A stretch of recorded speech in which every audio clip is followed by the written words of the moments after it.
Pero mga meat, ito nga po at mayroon akong lilinisin. So ito nga, lilinisin ko itong mga baby squid.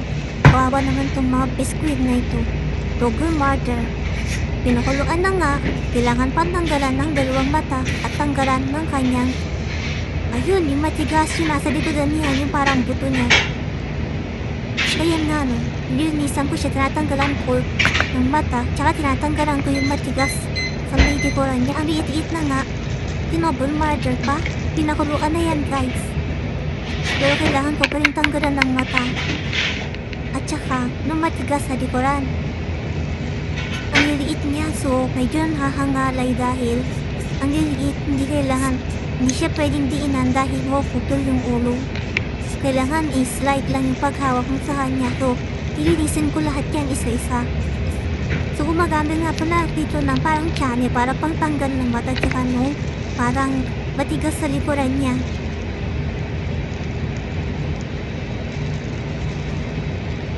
Yan, ayan nga yun.